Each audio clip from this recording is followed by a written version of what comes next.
Hi everyone, thank you for coming, and really excited to make this event finally happen.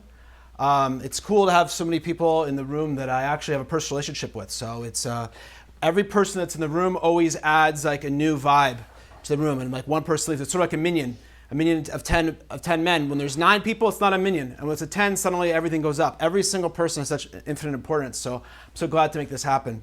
The main idea of this event started when Ephraim and I have been actually talking about this for many, many years, about doing this.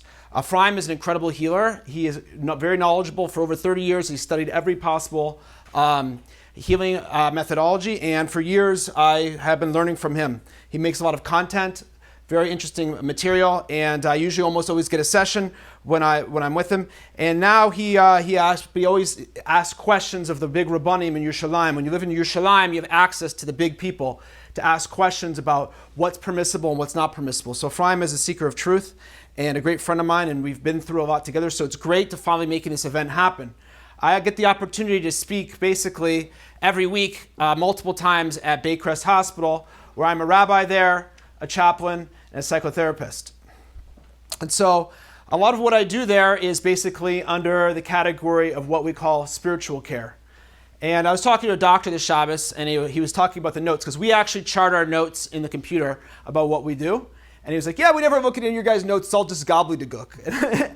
And I was thinking, that's not true, because a lot of times we actually get involved in medical halacha, life and death circumstances. And what a zechut it is to be there at the end of somebody's life, to walk aside them and to shepherd them. We're talking about some of the last Holocaust survivors in the world. So it's a big zechut to do that. As part of my training through Baycrest and CAMH, the Center for Addiction and Mental Health, I also became a registered psychotherapist. And I've been seeing patients for a number of years. Even before that, I was seeing as a therapist, now as a psychotherapist. I guess I've become psycho in the meantime. And so now, for a while now, besides with some of my private clients, I'm also going to start producing more content, which is where this starts. In the past, I made Torah content, but now I want to start doing more self-help, universal content. And this tonight is a way to move all this forward with a lot of the special stuff that I've been working about, thinking about, and studying for the last number of years. I'm going to present a few of those ideas here tonight. So I'm excited to kind of get this out there, and hopefully we'll try to make it a little interactive, ask some questions, and see what you guys think about certain situations. So this lecture is called Living Your Truth, Manifesting Integrity in Relationships. So as everyone knows, I always usually like to start with a joke. And so a couple days ago, a friend of mine, Rabbi Ori Bergman in Buffalo, told me a joke, and so I thought I would just steal his joke. I don't know if I could credit to him, but he was the one who told it to me. So this is the situation. There's a doctor and a lawyer, and they're talking at Kiddush on Shabbos after davening. And the doctor turns to the lawyer and he says, you know what, I can't even have a Shabbos. Every Shabbos, people are coming to me, asking me questions. They think it's Shabbos, and do you think I don't want to have a day off? All day long. Questions, people are knocking on my door. What do I do about this situation? I'm sick of having to give people advice on Shabbos and all the time. And so the lawyer says, listen, I have an idea for you. He says, next time someone asks you for advice, you send them an invoice in the mail. They'll take care of the problem, I promise. So the doctor, that's a great idea. Of course, why shouldn't I do that? What, Shabbos? Well, whatever. The main idea is just to get them to stop. Anyway, goes home, he's so excited about this. A couple days later, comes home from work, opens up the mailbox, finds an invoice from the lawyer in the mailbox. So, all right. The Gemara says you should always open any lecture with a milsa de b'dechusa, like a joke. The idea is to make your heart more receptive to sometimes the serious things that we're going to talk about. So I want to move right into that. Okay, so the name of my lecture tonight is called Living Your Truth, Manifesting Integrity in Relationships. And I know it sounds kind of new agey and just very general, but I actually intend to present exactly that topic. So first I want to do is tell you, what does living your truth mean to me? I do a lot of self-work on myself as well as working with clients, and I have a VOD of guys I work with, I'm not going to mention their names, who I work with every week, and we're always sending messages to each other about how to improve our lives and making things better. And the current catchword we're using is living your truth. So what does living your truth mean? So the definition I'm going to give, and I think everyone kind of really just knows what living your truth is, but the definition I'm going to give is being your authentic self at every given moment. How do we do that?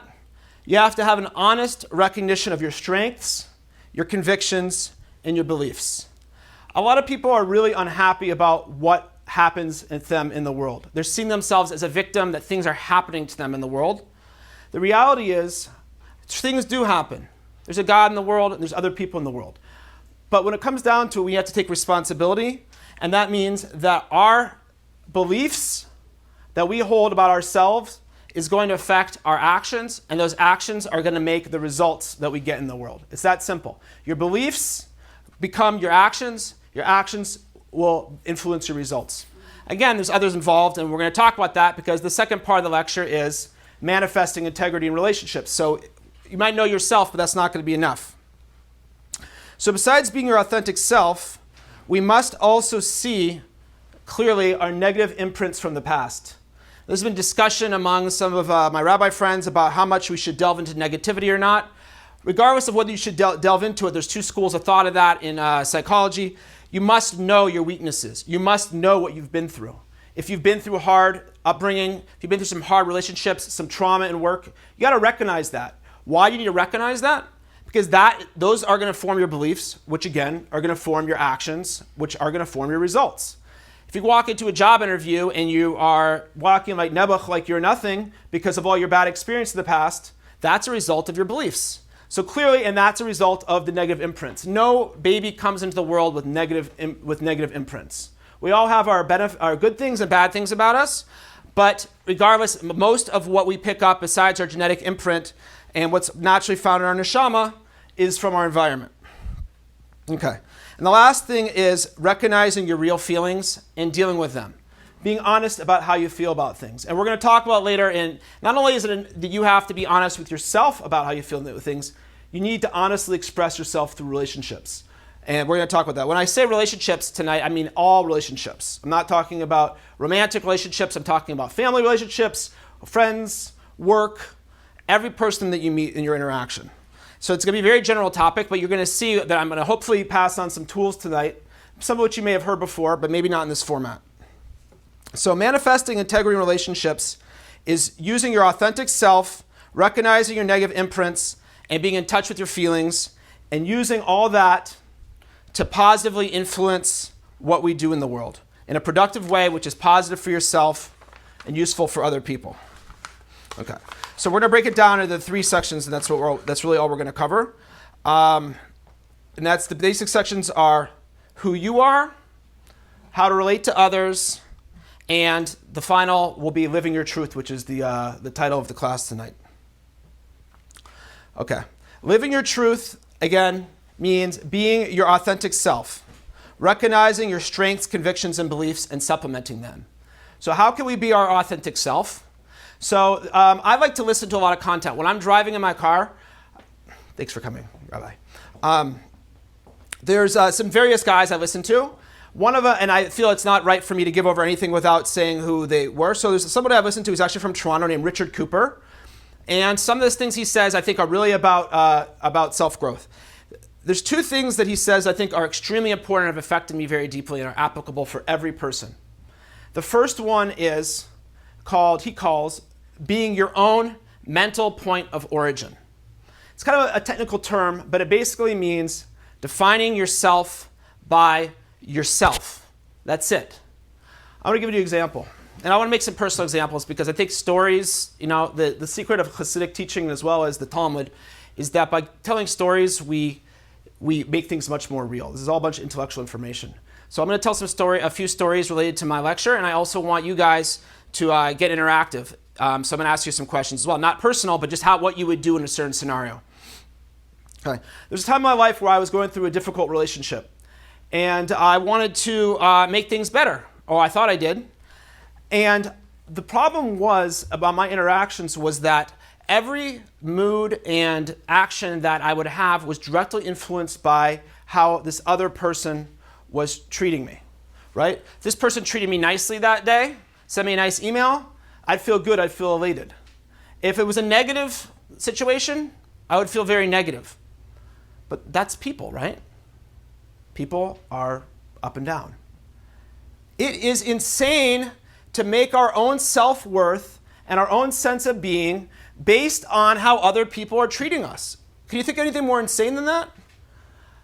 We've got to be our own stable mental point of origin. We have to look at ourselves as ourselves and be good in ourselves. Always accept ourselves for who we are. I could give a million examples of this, but I think you guys all know what I'm talking about. At work, your boss sends you a little scary of an email. Freak it out. Then you find out later that he was just in a bad mood, or she was just, you misunderstood what they were saying. It's crazy. One of my favorite, I would definitely want to bring some Torah into this. So one of my favorite, a photographer came and he asked me what my favorite pasuk is, because he took some pictures of me for a Rabbi book that he's making. And I told him my favorite pasuk is, actually it's a meditative pasuk. It's in Parshas, I believe it's in Rabbi. And there it says, remember the way that God brought you all these years, how he tested you to afflict you, in order to know whether you would follow Hashem and believe in his mitzvahs or not. And then it says, your foot did not falter. Your clothes did not wear out.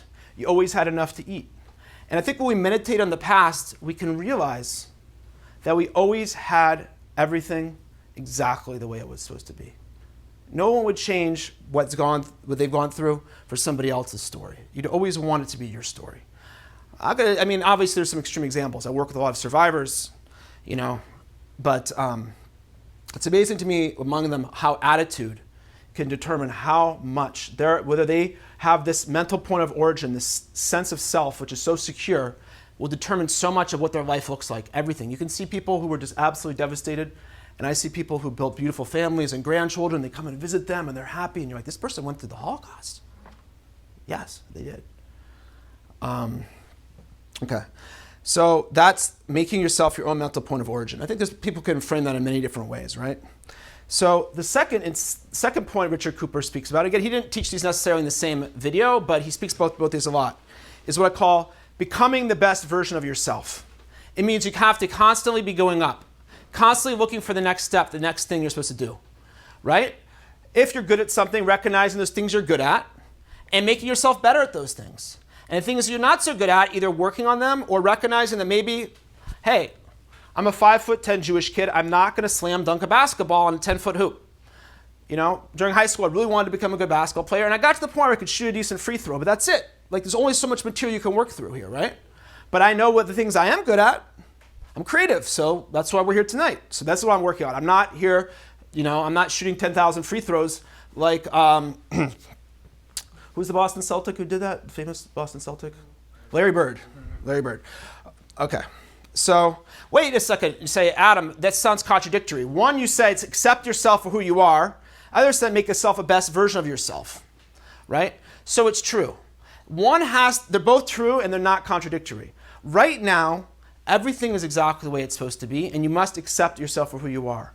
But for the future, you have to constantly be improving, because as I was told in yeshiva, life is like an escalator going down. So if you're not, and you're walking up, so you have to constantly be moving or you're going to be going down. Because let's face it, as we get older, when I was a kid, my son sometimes says to me, I wish I was an adult, I had all the freedom, he'd be able to play video games whenever he wants, right? Not have to do his homework.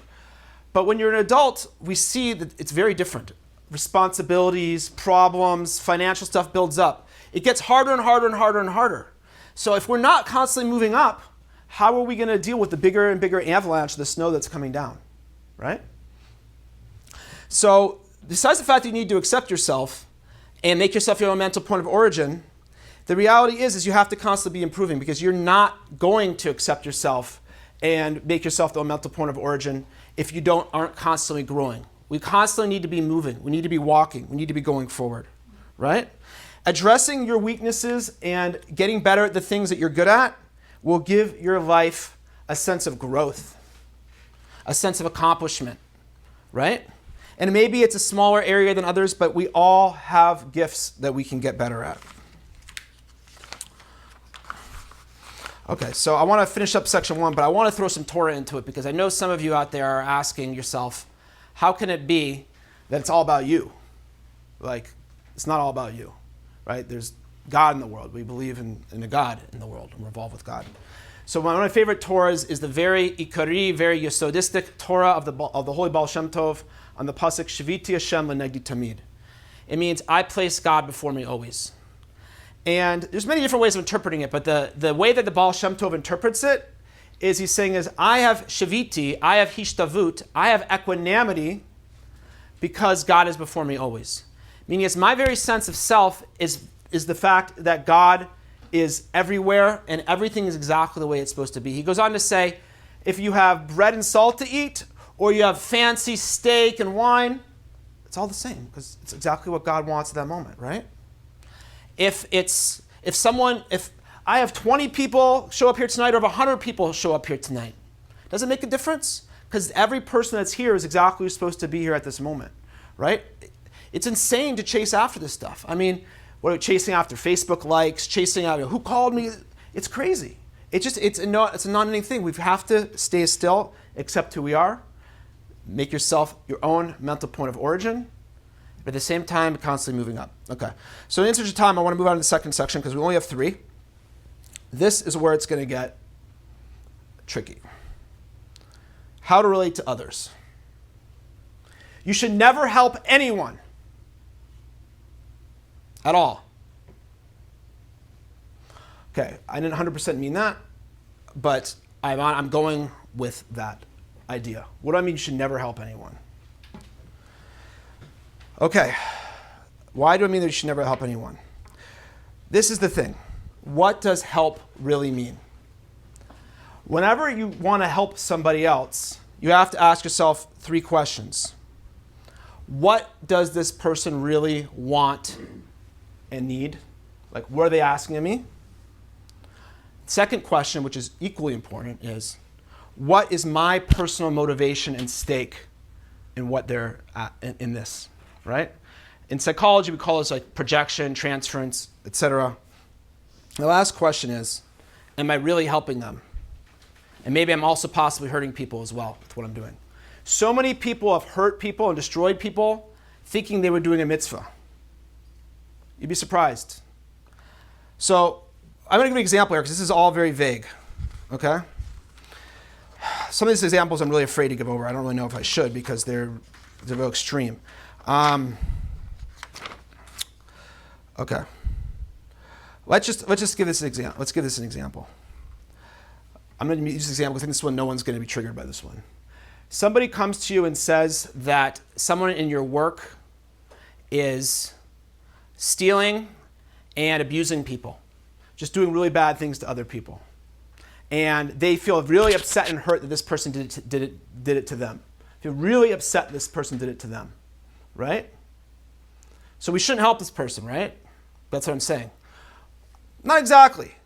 Let's go through our 3 questions here and see here. When this person comes to me and says, they're coming to me with this whole emotional outburst of how they feel abused or hurt by somebody in their work, and this person's doing a bunch of bad things. First of all, most of us here are Jewish and we know the laws of Lashon Hara. Like, are we allowed to believe a bad report about somebody when they come to you? Are we allowed just to believe that? Right? Okay, so that's the basic thing where I mean don't help anyone. What does this person really want or need? I will judge to say that 95% of the time, not just a number, but a large, as a therapist who's seen thousands of people in Baycrest and a number of people outside as well in my practice, most of the time people just want to be heard and listened to. They really don't want your advice at all. At all. They'll tell you and you'll know when they want your advice. For sure don't give unsolicited advice. No doubt about that. But now I'm talking about what if somebody comes to you and they're like, oh my God, what should I do? If they're in an emotional situation, clearly what they're saying is, listen to me, be present. You train yourself like this. I'm telling you, I thought when I came into my job at Baycrest 5 years ago that I was going to be like the best therapist there, the best rabbi, chaplain. No. The number one thing you have to train yourself is when someone comes to you with something, you just to say, I'm sorry to hear that. I hear it. I'm sorry. That's really hard. That's really what people want to hear, right? You're walking with them, right? I can't fix them. I can't fix this other person. I'm not going to change them.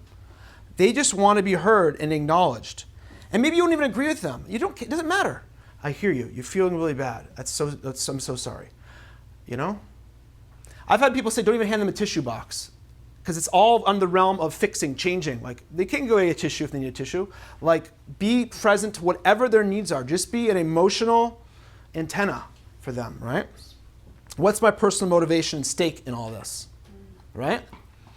This is a tricky one. And it's not, this sounds a little floaty, but I want you to know that as a professional, we have a very important thing that every year we have to do a unit in something called safe and effective use of self, which means that I have to be very careful that I am not putting myself too much into the situation. When I walk home at night, when I'm done with my clients, I have to be able to put that aside and move home, go home. And it goes much, much deeper than that. Because all of us and all our relationships are constantly reliving and rehashing the things that have happened to us in our previous relationships, good and bad. And we're putting that into it, right? So what's my personal motivation and stake in this? I can tell you this. I want to tell you how crazy I was when I first got to my work. When you hear this, you guys are going to think, this guy's totally nuts. I walked into my work on the first day at an old age home with people in their 90s, okay? There's a palliative care hospice in my home, right? I really thought this. I said, I'm going to daven, I'm going to pray, and no one is going to die here. Like, who thinks that? Who do I think I am? Like, I'm not God. And that's what I thought. I had to come to terms with what I call a savior complex, which means is I am somehow getting my own needs fulfilled through helping and saving somebody, right? And I had to get rid of that big time. When I went through my training, I had to go through 2 years of training on this stuff, and we were doing this every week. Got to take yourself out of the picture, man. It's not about me. It's not about me. It's about them. It's 100% about them. I'm a professional. It's about them. I cannot save anybody. I can only walk with somebody to help them see with their own discoveries about what their feelings are and what maybe they want to change. I tried changing a lot of people, fixing a lot of people. Doesn't work. It's hard enough to try to change yourself, right? Okay, so I don't want to belabor the point because I made my point there. But the last is, am I really helping them? Like, am I really helping them, right? So at that moment, I feel like I'm helping them when I'm saving them or whatever, but I'm not, because in the long run, they've got to learn to help themselves, right? I'm introducing tonight in this class a new term. I Googled it. I did not find this. I found this on one website, but it had nothing to do with this. It's definitely not been Googled. I trademarked it here tonight. Don't anyone go home and buy the URL tonight. And this is the term. Chaim likes it. Chaim was the one who told me about the URL. Toxic empathy.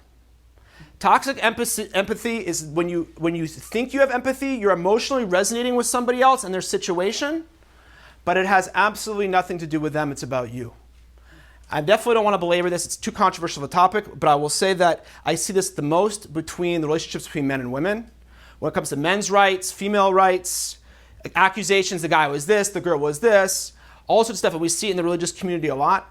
When there's a cause for a woman or a cause for a man, it's like the Gemara says, there's two separate armies. We just jump into a camp because we have this barrier between both the sides here. I guess I'm on both sides, but more on this side. And we're constantly trying to reaffirm and confirm confirmation bias, what we know and what we feel.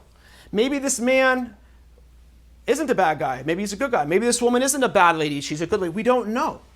So at the end of this, I'm going to say this. So what do we do then when somebody comes to you with a problem? Right? As I said, you don't help them. You don't help them. You do nothing. You listen to them, you're present for them, you 100% accept and at least pretend that you believe what they're saying, that they walk away feeling listened to and all their emotions and turmoil got out. But at the end of the day, you don't do anything, okay? You don't. Because most of the time, you're going to end up doing more damage, they're not going to listen to you, you might be hurting another party, and you don't know whether yourself. If you could truly go through those 3 stages, which I told you about, which are, what does this person really need? What's my stake in it? And am I really helping them? Then at the end of it, I guess what Baal Shem Tov would say, taking your nagiyas, your personal motivations out of everything you do, that's a pure motive. But since most of us can't really do that, you shouldn't do anything. You should listen to them, be present, be present. I want to give one caveat though, because I don't want you to walk away there. Is a clear emergency situation. In that situation, like a woman's coming and she's battered and it's obvious that she's battered. You can see it's not just like a story because she's upset at her husband. Obviously, you help that person. If somebody in the street, is an accident, if it's a child, Obviously, a child doesn't have enough agency, right? Someone there.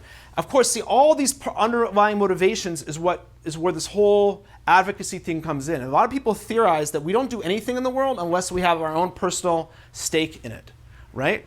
In some sort of way. The Tanya actually talks a little about that, about what personal motivations are for people. But I want to say that when it comes to these type of things, when it comes to saving people, most of the time, and I can speak for myself as someone who's been thinking about this and learning about this and training in this, it's mostly about us. You got to take ourselves out of the picture. And you only help that person when you know they have no other way to help them. You for sure don't advocate to the sense that you're going and getting yourself involved in some big cause when you don't know the whole situation. You don't know what he said, you don't know what she said, did, etc. I see this all the time, and I see people's lives ruined and children's lives ruined. I won't go on more length about this. I think you guys know what I'm talking about. Okay. All right, so that's it. Let's go to the last section. Living your truth. Okay, so now we established about, let's just run over through what we learned so far. One is becoming your own mental point of origin, meaning is you have to basically be unflappable. You have to be your own sense of self, regardless of what others think about you. It is absolutely insane to judge yourself by the way your child treats you, the way your kid, your spouse, your boss, someone who cuts you off in traffic, that's going to ruin my day. Yeah, it does sometimes, right? We've got to get to the point where we love ourselves enough to do that. And maybe we can use the Baal Shem Tov's idea of realizing how precious and connected we are to God. Rabbi Nachman also speaks about this a lot in the Torah Zamra, about we have to find, the way we find good in ourselves is by looking and searching for the good things we've done inside of ourselves. It's a good way to reconnect to ourselves and to our infinite source. So the second one, that's becoming your mental point of origin. The second one is becoming the best version of yourself, because if you're not moving forward, as life gets more and more complex, you're going to find yourself overwhelmed. So you constantly have to be working on yourself one way or another. Become the best version of yourself. That could mean physically, go to the gym, man. Stop eating so much junk. Or it could mean educating yourself, going and getting more education. This day and age, careers are going up and down. It's not like when your old days you went to university or got education, that was it, you're set for your life. You got to be working all the time. I mean, I never thought I was going to be standing up here today and talking about psychotherapy and self-help. But that's what I got interested in. And that's what I've been training and learning about. And it's great. So, and we talked about working with others, i.e. Toxic empathy, savior complex, the 3 questions.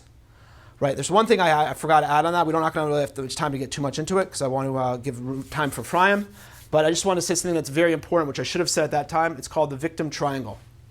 You picture a triangle, and then here's the perpetrator, and here's the victim. Let's call them the so-called perpetrator and the so-called victim, because that's really what I'm trying to say here. There's this other person, right? This other person is you. This victim, quote unquote, comes to you and asks you for help. Now you're involved in the triangle, right? Now you're in a relationship with this person who is a victim, and you're believing them. And now you're in this relationship with this perpetrator, right? And the perpetrator now, you're taking on all the burden of the victim, and the victim is not becoming what they need to be. They need to stand up for themselves and start to assert and become the person they're going to be. But you're taking on all the whole role for them. And what you're training is this. You're teaching the perpetrator that he's a bad person. You're treating the victim that he's a victim or she's a victim.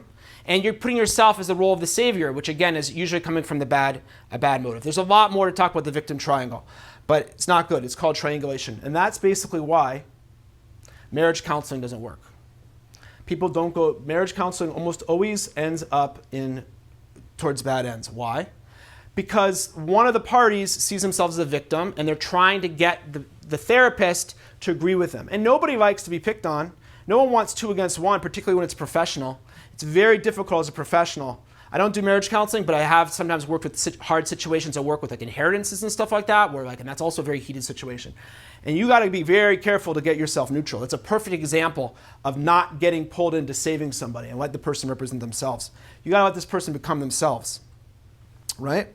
So again, we're not going to talk any more about that. So to end up, I want to just give a few pointers about this idea of living your truth. Living your truth may hurt at the moment, but will always give you amazing results in the long run. Whereas not living your truth may be okay in the moment, but in the long run will cost you.